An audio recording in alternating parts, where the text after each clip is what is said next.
What's happening? What's happening? We got 3 Iranians lost on Broad Peak. What is happening? All right, from day one, what we know as a Kiwi Aussie team, we summited on the 13th at 3:30 p.m.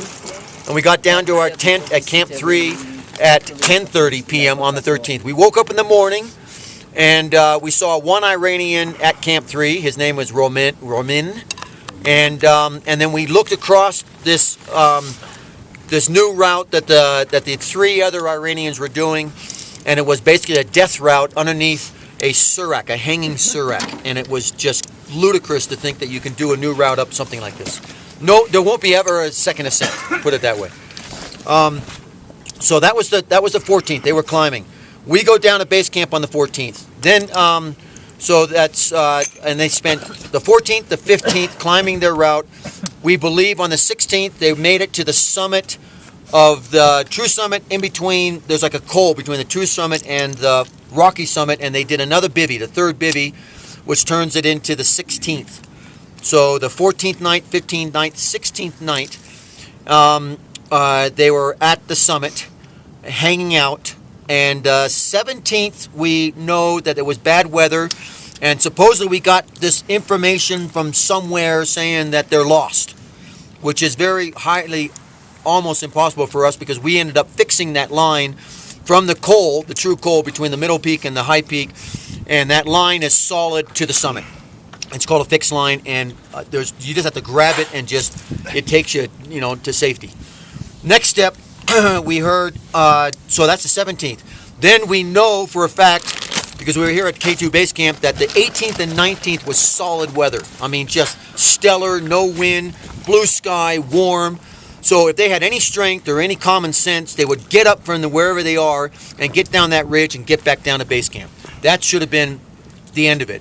But then we get a call saying they're still missing, they're still above 7-8, they're around the summit somewhere.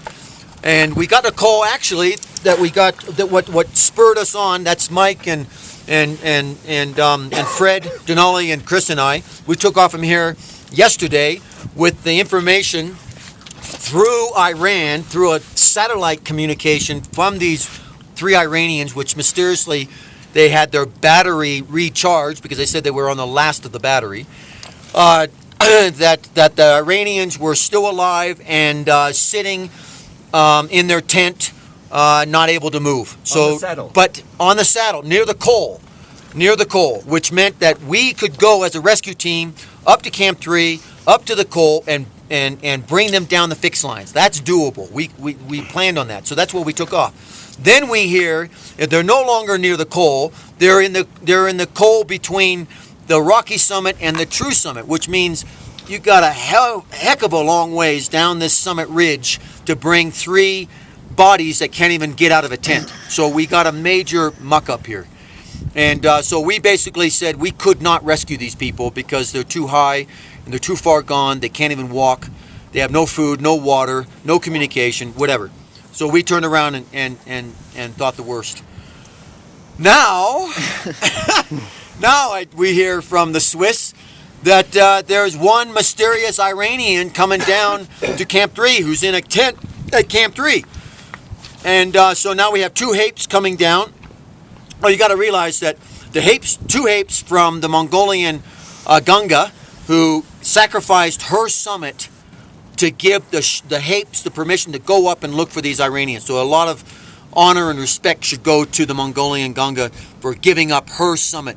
And that's not right, that it should be done that way, but it happens all the time in these Himalayas and the Karakorams. So these Hapes took off for the summit at 10 o'clock last night. They should have seen this one Iranian coming down the summit ridge at some point. I mean, it's a very small little corridor. You can't miss one another up there, right? So now we're waiting on these Hapes coming down from their summit and getting back to Camp 3 and seeing if there's anybody in Camp 3 from Iran. But the worst... That's it. That's where we're at. The worst is that the telephone... Just mention the telephone a little bit because... You mentioned it, Mike. You're on the camera. You're on camera. Right K2 News reporting live from K2 Base Camp. This is Take one, take three. Everyone's moved away from Give us some room, boys. That's a I'm bit of having that's a I'm bit of having a bright jacket there, Mike. But anyway, I'm having a cup of green tea at about 5,900 meters, and I don't know if altitude causes confusion, but I've been involved in a rescue mission that has confused me the moment I got involved in it. I agree. And apparently the Iranians, after the summit, got lost. yeah, They called to Iran, telling Iran that they lost. And the message came from Iran to Broad Peak Base Camp, and from Broad Peak Base Camp to Yah. The third day they had no more battery power. yeah. But information is still coming through from Iran that they're alive and they're on the region that we have to go. Yesterday at 8 o'clock in the morning, we got a message from Iran that they've just got a call from the saddle up in Broad Peak, and that they're sitting in a tent and that we can rescue them. That was possible. Today, The call, it's 7-8. no, 7,800. Today, a half an hour ago, we got another call from Iran telling us that one survivor of the three is at 7,400 meters on a ridge heading back to Camp 3. All that sounds a little bit confusing.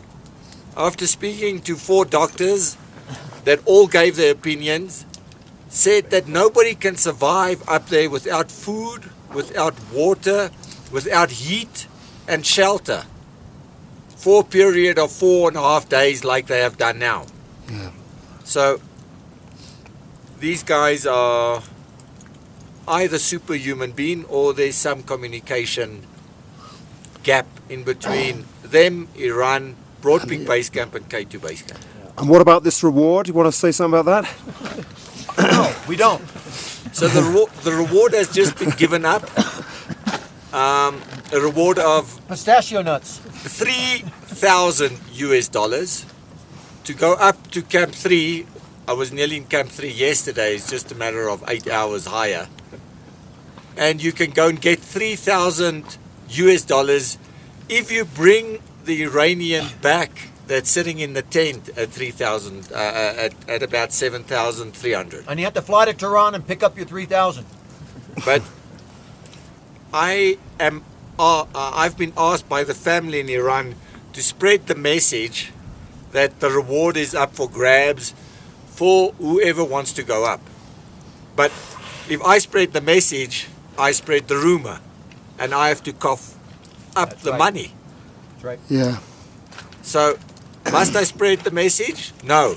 No. I said I'll pay $200 because that's what I can afford. If they don't pay, at least I will be able to give $200 because that's what I can afford. If we Thanks, went halfway, guys. we get 100. So all in all, what's the conclusion?